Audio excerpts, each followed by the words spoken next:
কথা বলছি, যাদেরকে আমি এখনো দেখি নাই, মানে 1400 বছর আগে তারা ছিল না পৃথিবীতে, তারা আসবে এক সময়, যারা জান্নাতে যাবেও না, জান্নাতের গন্ধ পাবে না, যদিও জান্নাতের গন্ধ 70 বছরের পর থেকে পাওয়া যায়। কারা তারা? নিসাউন ক্যাসিয়াতুন আরিয়া, এমন নারী যারা কাপড় পরেও নগ্ন থাকে। কাপড় পরেছে বাট নগ্ন, মানে কাপড় পরার পরেও শরীরের সমস্ত কাঠামো দেখা যায়, বোঝা যায় জান্নাতে যাবে না, ঘ্রাণও পাবে না। মহিলাতুন মামেলাত, এরা নিজেরাও আকৃষ্ট হয়, অন্যকেও আকৃষ্ট করে। এখন আছে না 4 নাম্বার, নারীর অবমাননা। এটা কি ওই আইয়ামে জাহিলিয়াতকে হার মানায়নি? একটা আন্ডারওয়্যার কিনতে যান, কার ছবি থাকে? কার ছবি থাকে? ওই ছবি, আন্ডারওয়্যার তো পরবেন আপনি, ওখানে মহিলা কি করছে?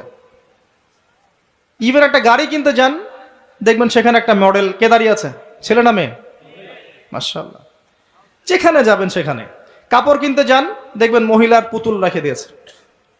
ওই পুতুলের মধ্যে মেয়ের কাপড়টা না পরালে ব্যবসা হবে না ভাই। উসমান রাদিয়াল্লাহু আনহু ব্যবসা করেন নাই? আব্দুর রহমান বিন আউফ রাদিয়াল্লাহু আনহু ব্যবসা করেন নাই?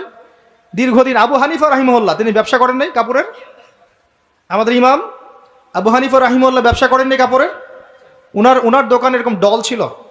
আমরা হানাফি না, হানাফি মাযহাব ফলো করি না, আমরা তার উত্তরসূরি কই হতে পারলাম? আমার দোকানে মহিলার মূর্তি কেন? রমজান মাস আসার আগেই সব মূর্তি বহিষ্কার চাই এই কাপড়ের দোকানগুলো থেকে। পারা যাবে ইনশাল্লাহ? আল্লাহর জন্য করেন, আল্লাহ আপনার দোকানে আরো বেশি ডাবল কাস্টমার পাঠাবে ইনশাল্লাহ। রিজিকের দায়িত্ব কার? সুবহানাল্লাহ। কি একটা ট্রেডিশন চলছে, ঢুকবেন শোরুমে, দেখবেন মেয়ের মূর্তি দাঁড়িয়ে আছে, আর গায়ে কিন্তু কাপড়